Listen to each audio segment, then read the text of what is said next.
E aí, pessoal, tudo bom com vocês? Eu me chamo Mikael, sou professor e monitor de matemática aqui da UPT, responsável pelos vídeos no YouTube. Durante essa semana, vocês aprenderam com seus professores e suas turmas sobre a regra de três simples, certo?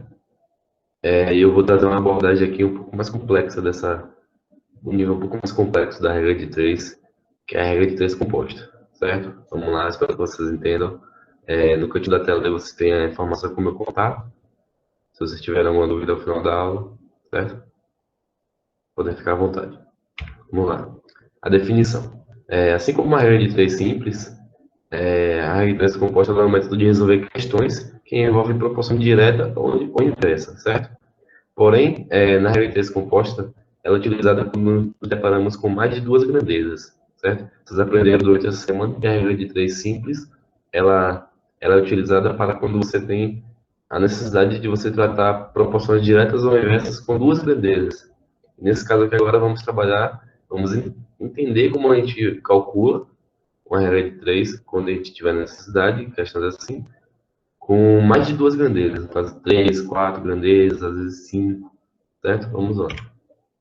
Então, como é que a gente utiliza a regra de três composta? O primeiro passo que a gente tem que fazer é verificar quais são as grandezas envolvidas, porque só a partir daí a gente consegue separar direitinho os valores e não misturar as grandezas e poder ter uma ideia mais limpa, uma percepção mais limpa na hora de você tentar interpretar a questão, certo? Também você pode verificar com isso qual a regra que você vai utilizar, se é a simples ou a composta, pois você vai poder definir quais são as grandezas e quais são as quantidades de grandezas que você tem na questão, certo? O segundo passo que você tem é determinar qual é o tipo de relação entre elas, se elas são diretamente proporcionais ou se elas são inversamente proporcionais, certo? Sempre tomando como base a grandeza que a gente tem a variável, que a gente tem a incógnita. O terceiro passo que a gente vai ter é efetuar o cálculo com os dados disponíveis que a gente obteve após todas essas análises, certo? Vamos lá, vamos entender melhor aqui. Eu trouxe um exemplo, certo? Para que fique mais prático, mais didático, que vocês possam perceber, de fato, como é que a gente calcula isso.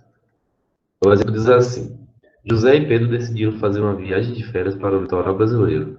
José, que já havia feito este percurso, afirmou que rodando uma média de 8 horas por dia, né, 8 horas por dia, a uma velocidade média de 60 km por hora, ele levava 6 dias para completá-lo. Certo? Pedro comprometeu-se a dirigir 9 horas por dia a uma velocidade média de 80 km por hora. Aí a questão ela pergunta: considerando que Pedro vai dirigindo, a quantidade de dias que levarão para completar o percurso da viagem será de. Aí dá as alternativas para a gente. Então, a partir daí, a gente já tem uma noção da questão. A gente já conseguiu perceber várias informações nessa questão que ele dá para a gente. E ele quer saber se Pedro for dirigindo, quantos dias que levará para completar a viagem, certo? Então, o primeiro passo que a gente tem que fazer qual é? Verificar quais são as grandezas envolvidas. Então, se a gente volta aqui no enunciado da questão, o que a gente observa? A gente observa que ele dá três dados para a gente e duas vezes no caso, e quer saber qual são um deles, que é a quantidade de dias, certo? Então, a gente tem aqui o primeiro dado, a primeira grandeza que a gente observa é que ele dá aqui 8 horas por dia. Então, horas por dia já seria uma grandeza que a gente teria aqui, porque é a quantidade que a gente pode medir, que a gente pode contar, certo? Então, horas por dia seria a nossa primeira grandeza. A nossa segunda grandeza que ele dá aqui seria a velocidade média. Você consegue identificar? Tudo está escrito no enunciado, é basicamente interpretação. E a terceira grandeza seria justamente a quantidade de dias, certo? O número de dias. Então, a partir disso, e separando todos os dados que a gente obteve, a gente percebe então que a gente tem as três grandezas aqui: horas por dia, velocidade e dias. E a gente tem também os dados que a questão dá, respectivamente, a cada grandeza, certo? E a gente percebe então que a grandeza que a gente quer calcular, o número, a incógnita da gente, é justamente a grandeza de dias, certo? E uma dica que eu dou é que você sempre tente colocar a grandeza, a coluna da grandeza que está com a incógnita sempre no canto, ou na direita ou na esquerda. Fica a critério de vocês, como vocês preferirem, como se sentirem mais à vontade na hora do cálculo, certo? Eu prefiro colocar mais à direita aqui, para a visualização ficar um pouco mais fácil, certo? Então, já verificamos o primeiro passo. Quais são as grandezas envolvidas? Então, a gente obteve aqui as três grandezas da questão e seus dados separados perfeitamente. E o segundo passo é determinar qual é o tipo de relação entre elas, direta ou inversamente proporcional. Vamos entender melhor o que é cada um desses. A gente representa quando duas grandezas são diretamente proporcionais como duas setas na mesma direção. Diretamente proporcional, ou seja, quando uma aumenta, a outra também aumenta. Elas seguem uma linha junto, certo? Elas seguem uma mesma ideia, por isso que a gente representa como duas setas paralelas, seguindo o mesmo sentido, direção. E elas seriam inversamente proporcionais quando essas setas elas se encontram em sentidos opostos, certo? Então, inversamente proporcional, ou seja, quando uma aumenta, a outra diminui, certo? E como é que a gente vai fazer para identificar isso na questão? É basicamente interpretação. A gente vai ter que pegar as grandezas da gente, tratar da grandeza que a gente tem, a incógnita, a variável, e relacionar ela com cada uma das outras grandezas. Vamos lá? E como é que a gente faz isso? Primeiro, a gente adota uma seta na grandeza que a gente tem a incógnita, certo?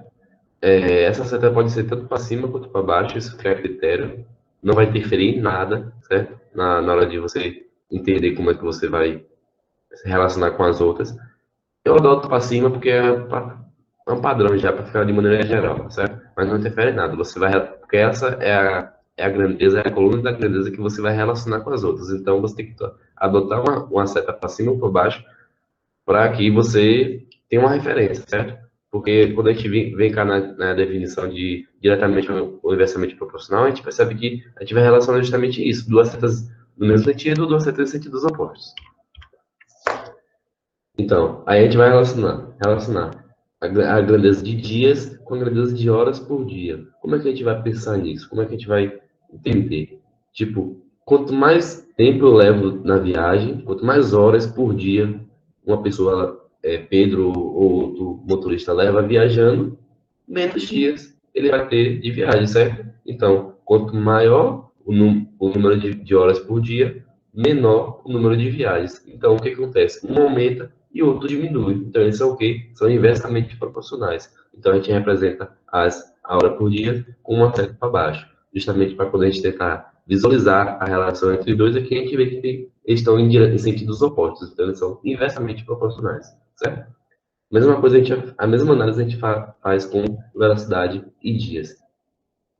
Quando a gente tem uma velocidade maior, o que é que acontece? A viagem ela vai ser mais rápida, certo? Vai ter uma quantidade, a pessoa vai viajar mais rápido, numa velocidade maior, então ela vai chegar no seu destino mais rápido também. Ou seja, ela vai demorar menos dias viajando. Então, da mesma maneira como a gente teve a relação de horas por dia, a gente percebe que quanto maior a velocidade, menor o número de dias que eu vou levar viajando. Ou seja, um aumenta e o outro diminui. Então, eles são também inversamente proporcionais. Certo? Então, essa é considerada a parte mais complexa da regra de 3, mas se vocês entenderem direitinho como o esquema que eu passei para vocês aqui, se tiver alguma dúvida também, entre em contato, mas é basicamente isso. Qualquer coisa, volta no vídeo, vejam as explicações de novo aí, o vídeo vai ficar disponível para vocês aí por muito tempo. O terceiro passo aí é, basicamente agora, efetuar os cálculos disponíveis, certo? A gente tem que, um lado da igualdade vai ser justamente a fração que a gente trata dos dias que a gente tem a nossa incógnita, então a gente teria aqui 6 sobre x, certo? E do outro lado, a gente vai ter que se ligar no truque aqui.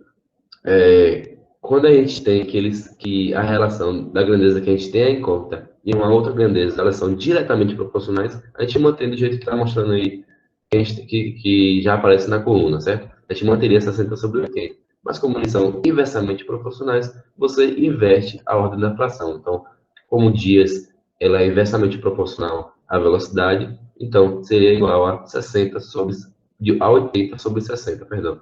Certo? E a mesma coisa, como dias ele é inversamente proporcional a horas por dia, então seria esse produto de 80 sobre 60 vezes 9 sobre 8. Se tivesse alguma outra grandeza aqui, e ele fosse inversamente ou diretamente proporcional, a gente iria fazer essa relação e iria também multiplicar, certo?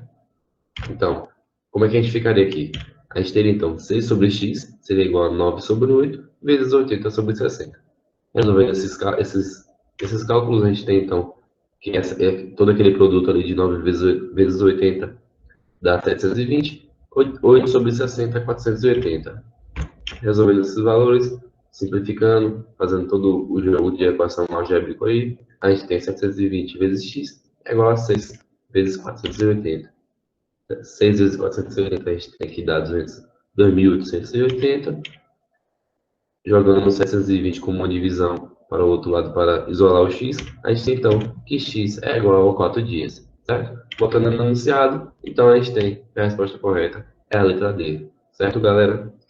Aí vocês têm meus dados para contato se vocês tiverem alguma dúvida, alguma coisa, como já havia dito. Vocês voltam o vídeo aí, rever de novo a explicação, tentam entender, se ainda assim a dúvida persistir, podem entrar em contato comigo ou até com o professor monitor da turma de vocês, certo? Valeu, grande abraço aí e até o próximo vídeo.